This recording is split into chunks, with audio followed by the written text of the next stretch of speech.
talk about what you're doing, talk to as many people as possible. I like to say, like, one to many. Try to find the one to many approach, and that could be a multitude of things. But just get out there, and even if you haven't done your first deal yet, you need to really envision that you're in that deal, that you've done that deal, and you're talking about what it is that you're building, this business that you're building. I can guarantee you that you'll get people excited, you'll get people intrigued, you'll get people interested, and they'll be open to have a conversation. And before you know it, you'll find that person or persons that will be looking to come along for that ride and invest in your opportunities with you. If you're a real estate investor and are wondering how to raise and leverage private money to make more profit on every deal, then you're in the right place.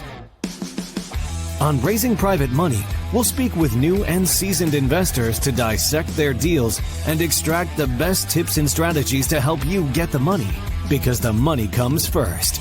Now here's your host, Jay Conner. Welcome to another amazing episode of Raising Private Money. I'm Jay Conner, the Private Money Authority, and you're a host of this show. This is the show where we talk about attracting and raising private money without ever having to ask for money. Well, my guest today has got a plethora of experience. He's only raised so far between $250, $300 million in private money. You think he's got something to share on how to attract money? You better believe it. He's got over $250 million in real estate transactions under his belt.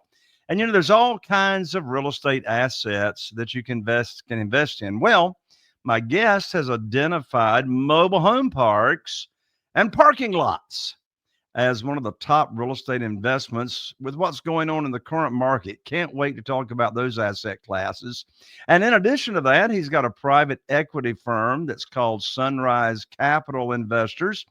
So this is where he makes investments in commercial real estate assets, and he makes it available to passive investors that just want to sit back and collect nice checks to help them build legacy and achieve financial freedom. In just a moment, we're going to dive deep. I'm going to interview my good friend and guest here on the show, Mr. Kevin Bupp, right after this.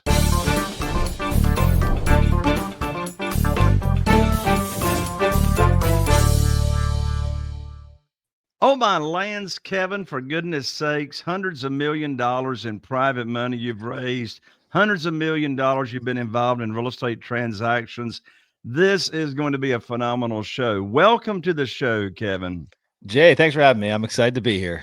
I'm excited to have you too. And I tell you what, when I grow up, I want to get a microphone like you. I mean, for all of you that are listening, Kevin is like speaking into the golden mic. I don't know if he's related to Rush Limbaugh or not, that have the golden microphone as well. Well, you know what it is, Jay? I'm not cool enough to be able to pull off nice bling like you have on your wrist and your fingers. And so this is my bling. This is my gold bling. Oh, I got you. Well, you see, I wear the bling because it reminds me of when times were good. Yeah. Just kidding. Just kidding. So, Kevin, we're going to talk about how you've gone about raising private money. We're going to talk about your Sunrise Capital Investors Fund, where people can actually be passive and get nice rates of return in a conservative way. But my first question, Kevin, you can answer this as quickly as you like, or you can take as much time as you like. And here is the question. Tell me and my audience, who is Kevin Bupp? Yeah, great question. So, I'm 46 years old as of this recording. I like to joke and say that I've never had a real job. I've been in real estate since the age of 19. It's when I first identified the opportunity, bought my first rental property at the age of 20, and I've been doing it ever since. It's taken many different life cycles throughout the last 20 plus years, but ultimately this has been my bread and butter. I've owned just about every different asset class to speak of, both in the residential world as well as the commercial world. I've owned a number of other companies outside of real estate, but real estate has always been the core focus. And so I started off just like a lot of other folks, buying single family properties. In my early 20s, had successfully built up at that time, what I felt was just like, I thought I was God. I had 122 single family rentals by my mid 20s. was making quite a bit of money, having a lot of fun doing deals. Found my way into commercial real estate as well. Lost everything in '08, started back over again. Fast forward a couple years after the crash, started buying mobile home parks, which was a brand new asset class for me. We've scaled that business significantly here over the last decade, and then just in the last 5 years, you mentioned parking lots. That's somewhat of a new vertical for us, but one that we've got about 150 million of parking lots in our current portfolio today. So those are really we like to stay our lane, Jay. We love finding what we're really good at and then just going all in. And so mobile home parks were that again for the last 10 plus years. And then parking, we brought into the fray just about 5 years ago. And that's the only thing we do. Those two asset classes are what we focus in. That's where expertise really shines. And we have a lot of fun doing it as well. So that's a short condensed version of me. Sure. You said having a lot of fun. I tell you what I believe, and that is life is too short not to be having fun with Yeah. what you do. I'm starting to get to the age, Kevin, which you have not as of yet, but I'm starting to get a few people ask me the question, well, Jay, are you thinking about retiring? And I'm going, are you kidding? What in the world would I do with myself? I don't play golf. I don't watch much TV. And so I say you might as well be doing something fun and getting paid a lot of money for it. Now, you, Right. like a lot of other people, Kevin, you lost it all, quote unquote, back in '08. '08 Mhm. was actually '09 was my pivotal moment. But if you had it all over, have you had to do it all over again? What would you have done different? What lessons did you learn from having to go through that? And then thirdly, how do you rebuild a real estate empire after losing it all? Yeah, all great questions. Back then, the majority of my portfolio that I ended up losing was single family rentals, and it's not a. I mean, it's a great asset class. However, there were some additional factors and variables that existed back then that don't quite exist today. One being everything I owned was here in South Florida, Southwest Florida, to be more specific. So Tampa and then South. You know, the economy here is much more dynamic than it was back in '08, especially once you get outside of Tampa. It was much more it's much more dynamic today than it was 10 plus years ago, or back in '08 when the market crashed. And so essentially what occurred was, number one, there was an excess supply of a surplus of new homes being built. I mean, it was, builders were building homes as fast as they possibly could, but there weren't necessarily bodies coming into those homes. There weren't that much of a population moving here to Florida. And second to that, a lot of the job base was built around construction. So ultimately, when the mortgage market crashed, so did everything else, and there weren't enough bodies to occupy units. It was basically robbing Peter to pay Paul. So we had a major vacancy issue that came about. We were competing against brand new homes that were sitting on the market that builders started renting, and so we had to cut our rental prices. And so we went from having positive cash flow to having negative cash flow. But on top of that, Jay, just to answer your question, but to better answer it, there was a lack of technology back then that I believe exists today that makes even operating individual single family rentals much more efficient than what it was back then. I had properties in 5 counties. I had leasing agents running around. I had maintenance guys running around everywhere. Lots of inefficiencies just in that alone. You couldn't do virtual showings. You had someone showing up at the unit to do walkthroughs and things of that nature. It's just the property management side of it just absolutely was crushing. And so while I argued with my internal self that I truly was a cash flow investor, when you really got down to the honest brass tacks numbers, it was really an appreciation business. And when the appreciation stopped, so did everything else. And then ultimately, when rental rates actually dropped, a lot of people say rental rates don't ever drop, right? They only go up, and that's bullshit. They absolutely took a hiatus for a couple of years, especially in some of the harder hit markets of Florida. And so, I would say, what I've done differently, it took a lot of time and energy. And I was single, I wasn't married, I was having a lot of fun, right? But like, it took so much time and energy to build that initial portfolio one by one by one. And it was fun. I love the hustle, but like, it's kind of how do we rebuild this again? How do we do it more efficiently? And how are we smarter with our time, right? Because now the second time around in '08, I met who is now my wife. We didn't get married till 2010, but I knew that, I knew she was the one, knew we were going to have a family. And now my time needed to be split, right? I need to try to find some type of balance while also rebuilding something from scratch. And so I originally thought it was going to be multifamily. I'd started buying some larger multifamily properties before the crash happened. And I just found a lot more efficiencies in the overall operations that didn't exist in that single family stuff. Debt was also quite a bit more attractive on the larger multifamily properties than that of individual single family properties. And so when I first came out of this thing, it took me about 3 years to really get my head out of my butt. I was dealing with a lot of chaos, a lot of damage control for 3 years, just trying to sort through the mess. But when I came out of it, I had originally decided that multifamily was going to be it. Because I was like, okay, well, it took me this long to buy 122 units, but I had a couple apartment complexes, one that was 70 units, right? Like literally I bought that in one fell swoop. And it took me multiple more years than that to acquire these or, compile these 122 single family. So I thought that was going to be the path. And then I accidentally stumbled my way into a luncheon conversation with a gentleman that happened to be a retired banker that decided to start buying mobile home parks in his retirement years here in Florida. And I had a 2-hour conversation with him, and that changed the trajectory and basically brings us to where we're at today, right? Like I decided not to buy multifamily. I decided to buy mobile home parks. I went and bought the first one. And really the rest is history. And it's been a bumpy ride along the way, but ultimately that's what really made the pivotal moment back then when I was rebuilding. And I wanted to rebuild it again, bigger chunks at a time. So the first mobile home park we bought, now it's still the smallest to this day, was 34 spaces. The largest one single community that we've owned, that we currently own today, that we purchased, is 738 sites, right? I mean, like a multitude of buying single family homes one at a time. There's nothing wrong with that. I just think there's a better way to skin the cat, right? A more efficient way to do it. So, Well, you can definitely scale a whole lot quicker the way you're talking about doing it now. I want us to dive into mobile home parks, but before we do, after all, the name of this show is Raising Private Money. So you've raised a lot of private money, you've raised a lot of capital, and given your experience, what would you share as to what are your favorite methods and ways of raising private money? yeah, it's a great question, and I will say, I just to give some additional context as to the amount you had mentioned in the beginning. So in the first, I guess the first half of my journey, back when I was buying single family homes, basically leading up into the crash, I didn't know what a formal syndication was. We weren't raising capital in that manner, via securities. It was all.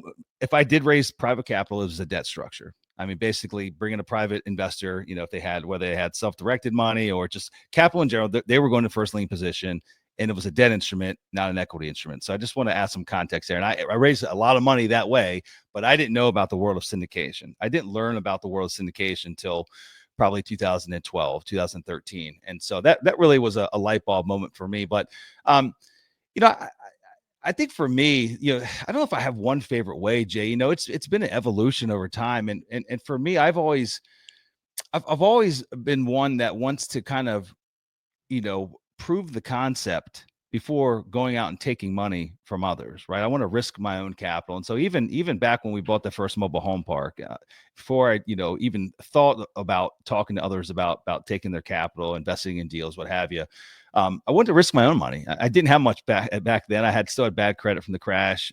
Literally had like $75,000 left to my name that I had to make work. Right, my back was against the wall, and so for me, it was just, number one, find a great opportunity. I think that's one great way to find the capital, right? Get really good at finding good opportunities. And so in that situation, I found a great opportunity. I didn't necessarily need the capital. I had one partner that came in together with me, and we did that deal. But I spoke about that deal quite a bit. Like I was running my podcast back then. I've been doing my podcast for quite some time, but I would go through just kind of the, week by week playbook. I would just give updates. That's what my podcast was not about, that, but I would just share interesting things that took place to me running this community, turning this community around, finding new residents, rehabbing units, running multiple crews, what type of marketing tactics were working to drive residents in and applications in, and just really speaking about what I was doing and kind of the expertise and the success I was having, ultimately by default made folks reach out saying, I really love what you're doing. I don't know if I necessarily have an interest to go do it myself, but I would love to put money with you. And so I think just being transparent and being really good at what you're doing, and ultimately being transparent about talking about it, whether it's at your local real estate networking groups, whether it's on Facebook, Instagram, whether you have a YouTube channel, whether it's on a podcast, wherever you can get your voice one to many, I think, and talk about what is you're doing, the positive impacts you're making, the great deals that you're doing. I truly think that is, if I just had to pick one blanket way, like that's the way to do it. I mean, we can drill down in a couple areas. Like for example, today we, in the last couple of years, more specifically, we've started spending quite a bit of money in Facebook advertising. Prior to that, it was all us just talking on the podcast for many, many years about what we're doing, but then not just going wider with our net, but going deeper, having some dedicated investors that have been with us for many, many years and getting into their family ecosystem, right? Into their friends, their family, their aunts, their uncles, their work colleagues, and going deeper into their immediate network. That in of itself has been a huge game changer, literally taking the 50 investors that we had and now drilling deeper. And now we've got 150 because ultimately they've been referring us friends, family, colleagues, what have you. So I don't necessarily know if I have just one exact answer for you, Jay, but like for me, it's just being transparent, being open, and having a voice and speaking about it. I love that, Kevin, and I agree with you. The easiest way to raise the capital without chasing, begging, persuading, selling, or trying to really run people down is what you just said from my experience, and that's sharing what you do. I love, and in my mastermind community, they do it as well. They share on Facebook and their social media and Instagram. Here's a deal I'm doing. Our world is still primarily single family houses, and here's a house I'm doing. And they just share the story. Here's what I bought it for, and here's the rehab that we're doing. And by the way, my investors are loving the, whatever amount of money that they're making. And then our simple call to action on those posts are, want to talk money, DM me. So I'm not openly soliciting. I'm not offering any interest rates. I'm just saying, hey, you want to talk money? Then DM me. Now, there's something I want to drill down on that you just said that I really find fascinating. And that is, you're talking about going deeper with your current private lenders or investors and getting them to refer their family and their friends. How do you go about that step by step? And again, maybe there's a better science to it, but for me, it's just this, steady lines of communication, check in. And this used to be literally, so if you had to look at our company and kind of bifurcate down the middle, it's myself and one other principal within the organization. And years back, originally it was just he and I, right? And if you had to break it down the middle, he ran the finance and the capital raising side. I was mostly on the acquisition and then operation side of the house, kind of running the property management, acquiring deals, and then running the property management. He was responsible for getting the capital in the door. So again, trying to keep it simple. Today, our organization looks quite a bit different than that. But generally speaking, even with just Brian, talking to the investors, raising capital. I mean, we've got a CRM system, really simple to put in place, right? Just setting reminders to follow up over the holidays, send gifts over the holidays. Just check in, say hi, how are you doing? What can we be doing better? Yeah, I know that you've given us positive reviews, what have you, but if you could wave your magic wand, change anything, Mr. Investor, like what would it be, right? Just having that open line of communication and treating them like another individual. Because at the end of the day, they're an investor, we're the owner, operator, what have you. But ultimately, I can't do it without you and you can't do it without me. And then we're just two people basically partnering together, doing this deal together. So let's get to know one another a little more. And so again, just having normal conversations. Again, I'm sure that some people have a much more scientific answer than that, Jay, but I'm just a pretty simple dude, just pick up the phone and call, say hi, how you doing? And be true about it. Right. Today our world looks a little different. Our investor relations, we have a whole team now. I think we've got at this point, probably 9 different folks on that team. And they manage different aspects of it, but there are 3 dedicated individuals because now we have over 800 active investors, meaning that someone's actually given us capital. Some of those individuals have invested over multiple funds, but we have over 800 active investors inside our multitude of funds that we own and operate. And so that's way more than one person could ever handle. And without a team there, you're always in a reactive state, right? And so we have 3 dedicated basically investor concierges, and all they do is literally proactively follow up with existing investors, check to see how they're doing, check the temperature, see if there's anything we'd be doing better, see if they have any qualms, any complaints, and then take that feedback and actually do something with it, right? Bring it up to the leadership level and make some changes based on whatever feedback was provided. So, but again, I think it's just being a person, man. That's it. Creating friendships, more than anything else. So nowadays, one other thing that we do that we just started doing in the past 2 years is we do investor appreciation events. And we actually allow investors that have not yet invested with us. They might be on our email list. They have not yet invested with us, but we have them come out and we do cocktails. We'll go to different cities throughout the country. A lot of times we'll kind of build it around maybe in a location where we already own an asset, or maybe in an area that we're buying something. And then we kind of just make a two-prong approach, right? Number one, just has some, good quality time together, breaking bread, talking shop, answering questions, getting to know them on a one-on-one basis, shaking their hand, right? Looking them in the eyes, but then also actually going out in the field if we have the opportunity. And actually, I know I just talk about this a lot, guys, but here's actually what we do. Boots in the ground, walking around a property, whether it's something we already own or something that we're buying, talk to them about the business plan, get them excited about it. And just that alone, like just last investor event that we brought, I think we had 98 investors there. Of that 98, there were 30 that were not yet active investors. Some of those were friends of a current investor. Some were family members of a current investor. Some were just folks that were on our list that aren't yet in our ecosystem. But things like that have just really allowed us to just create a compound effect of folks that are now in our ecosystem, that are investing with us, that are active investors and doing deals together on a day-by-day basis. I love that. I suppose when you put on these events, you just encourage your active investors to invite along, That's right. some of your family and friends to come, check out what you're doing and get introduced to that world and Yep. see what they might have an interest in. That's right. No, that's absolutely what we do.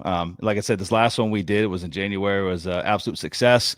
Out of that, I think we ended up bringing that. Like I said, there was about 30 or some odd folks that weren't yet investors. They hadn't yet, put capital into our business. And I think we ended up converting about 12 of them. So a third of those that came, they probably already had it in their mind, like, I'm pretty much ready to invest. I just want to meet these guys in person. I want to ensure that I like them, that there's a good alignment, but ultimately a third, I think, is a pretty good conversion rate. That's fantastic. And for them, I think it just took the hump for them was, I got the money. I want to meet these guys in person. See, and I've been listening to so-and-so talking in my ear, and they've been having good success with Invest with Sunrise, but I want to see it for myself, right? I want to get the comfort level and see it for myself. And the only way you accomplish that, Zoom is great, but in person, man, you just, the value that exists with still having a in-person relationship, shaking a hand, breaking bread, spending time to get to know someone on a more personal level, like it's priceless. There's no replacement for it. Mm-mm. There's absolutely no replacement for it. So since we're talking about it, let's talk about the fund. What opportunities, if any, do you have available now for new investors to get involved? Yeah, no. So we have our current fund, which is SEI Growth and Income Fund 4, and essentially we launched it about a year and a half ago. It will wrap up at the end of this calendar year, and then at that point we'll launch a new fund. So we always have a new opportunity coming out thereafter. But this current fund, it's a mixture of both mobile home parks and parking. At present time, it is a $200 million fund. Of that $200 million, we have deployed about $108 million of that capital over roughly 9 different assets. More than likely, kind of how we're pegging out the years, that we'll probably end up with about 15 assets in that fund, and hopefully we'll make it to that $200 million mark. But even if we don't, we'll have another fund that will roll out thereafter that. But it's a way for folks to get diversified in their investments. Like I said, we've got both parking assets as well as mobile home parks spread throughout the Northeast, Southeast, and some Midwestern states. Targeted returns, in the 16-70% IRR range. If IRR is a metric that you're following, average, annualized returns of roughly 9% over the life cycle of the deal. A minimum investment's $100K. You got to be an accredited investor to get in.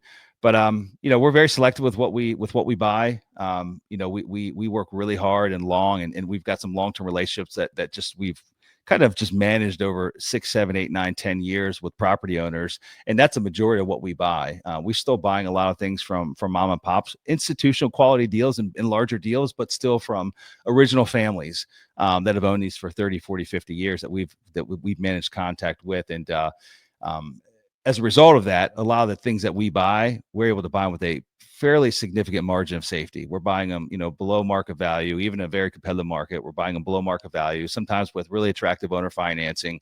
It just, offers instant equity for any partners that come in and join the party. So Like I said, it's our fourth fund. Our first two funds, we did a full return of capital in less than 3 years. Our third fund, which we wrapped up about 2 years ago, as far as buying, we're working on the return of capital in that one, and this one's it's fairly new. So we're always pursuing new opportunities and new deals, and always looking for folks to come along for the ride.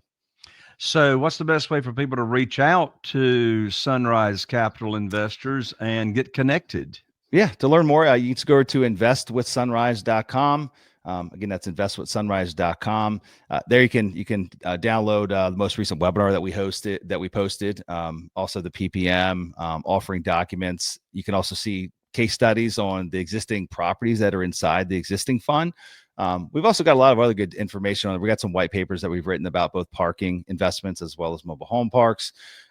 We've got case studies on there from other deals that some that we still own today, some that we've gone full cycle on. So you could kind of get a sense of who we are, what our business plan is, see kind of proof in the pudding, of deals that we've gone full cycle. I think we've gone full cycle on 18 mobile home parks now. We're more long-term holders. We like to buy things and hold it for long term, but we have gone full cycle on 18 deals. So we've got a lot of those case studies on that website as well. So again, that website is www.investwithsunrise.com. And in addition to that, Kevin, tell everybody about your book, The Cashflow Investor.